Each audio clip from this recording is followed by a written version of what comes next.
Hey, what's going on, everyone? Welcome back to another episode of Star Wars Coffee, where in today's episode, what I wanted to do is talk about how to make Solo 2 and how to make it so that it's super successful. That's today here on Star Wars Coffee. I have spoken. It was spectacular, and I thought he was so smart about what he did and how he did it. I just couldn't be happier.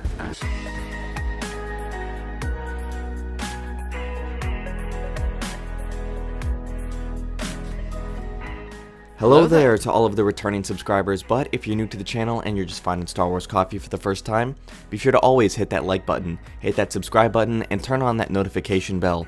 And don't forget to check out Star Wars Coffee on Twitter and Twitch. And don't forget to check out the official Star Wars Coffee merchandise. Links are in the description below. Do it! And now let's go to a galaxy far, far away. This is the way.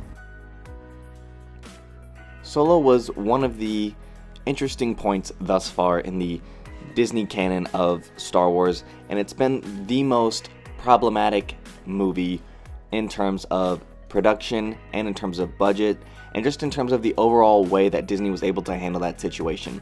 I remember hearing all of the rumors during the production of this film that it wasn't very good, and Ron Howard saved this film completely, and I 100% believe that.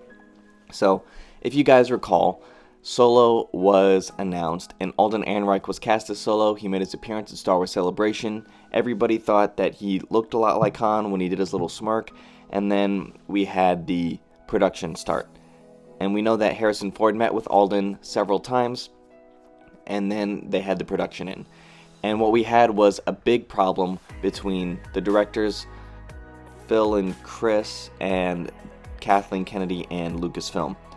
They were trying to make it more of a comedy, and Kathleen Kennedy said, no, this is not supposed to be a comedy. Yes, Han's very witty and sarcastic, but he's not supposed to be a comedian. So they took this film, they kept trying to make it work between those two sides, and it just did not take. So what they had to do was ended up firing them and or them leaving the project. That's still unclear. I still think that they were fired and that they were asked to leave the project, and then they had to bring in Ron Howard. And so what you have then is Ron Howard coming in to reshoot like 2/3 at least of this movie. 60 to 70% of this movie that had to be reshot and redirected. And so they had to increase the budget tenfold again to do this. And so by the time Ron Howard was brought in, they were worried about pushing back the release date, which I believe they did. I think it was scheduled to come out in December, like all of the Star Wars movies were supposed to be in December. Then they pushed it out to a early summer release. And it just didn't take by the time that it was all done. The movie ended up being good. As you guys know, I'm a big fan of Solo. I really like the film. I still want to see a second one, hence this video being made on how to make a Solo 2 very successful. And so they ended up putting like $250 million into this budget by the time that everything was said and done with all the reshoots. And that's where the first thing is going to be in a way to make Solo 2 super successful. So we need to bring back the cast. So you need to bring back Emilia Clarke, Alden Ehrenreich, Jonas Suotamo, Donald Glover. You need to bring all of them back, and you need to bring Ron Howard back. And by doing this, you would not be blowing out the budget with several sets of directors. You would just have one director. You can bring the Kasdans back if you want as writers, but I don't think that they're less as enthusiastic. But you can't just keep bringing in directors and expecting just the Star Wars fans to go see the movie like 1,000 times just so that you can get your money back. Solo 2 still ended up making money, just not much. I think it ended up making, like, after everything was said and done globally, it ended up making like not much, 30 million, something like that. And so Disney could have just had a really successful film with this, just like any other Disney film, but they ended up putting $250 million into this budget, and that was their big first mistake. And I can't believe they haven't made a second one or slated a second one, considering the tease at the end of the film. If you haven't seen Solo yet, you're a couple years behind, but I'll give you a quick spoiler warning anyway. 3, 2, 1. Darth Maul was teased, and that's just like, here, put me in every single shot of all the trailers, and you're gonna get so many people to go see that movie. Because the main reason people watch Episode 1 is to see that great fight between Ray Park's Darth Maul and Ewan McGregor's Obi-Wan Kenobi and Liam Neeson's Qui-Gon Jinn. That's like the best part of that film and why you would watch it. And so here's the thing about that is if you make Maul the villain, you can make Qi'ra an anti-hero in the sense that she's really just trying to survive and fight for herself, and she's just protecting herself. While she's still interested in Han and wants to help Han to the best if she can, she's going to have to be limited in what she's actually able to do and make Qi'ra, really deceiving into Maul, so that way that they can still have Alden Ehrenreich and Emilia Clarke share scenes together.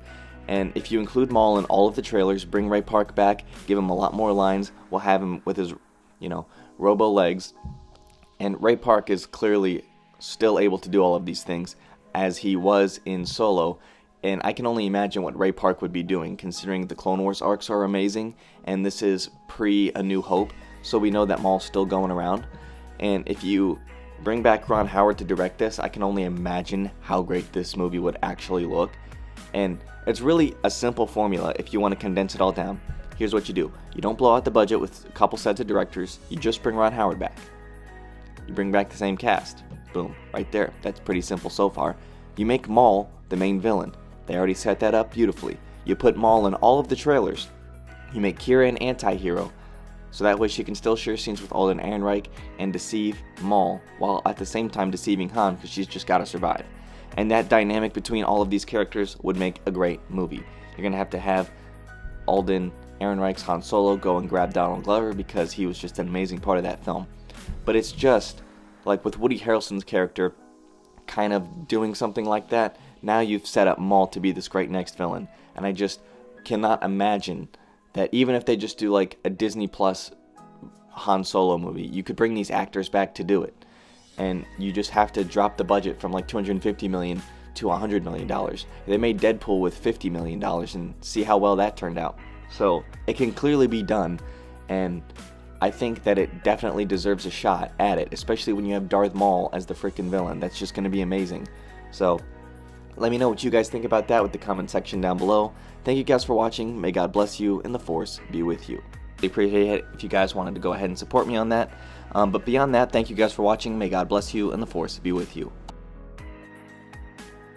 If you enjoyed this episode, and frankly, even if you didn't, don't forget to subscribe. Do it. And if you want to help spread the word, please give this video a thumbs up and tell your friends to subscribe. Please check out the official Star Wars Coffee merchandise, and don't forget to check out all of the content playlists on this channel, including The Rise of Skywalker, The Mandalorian, and much more.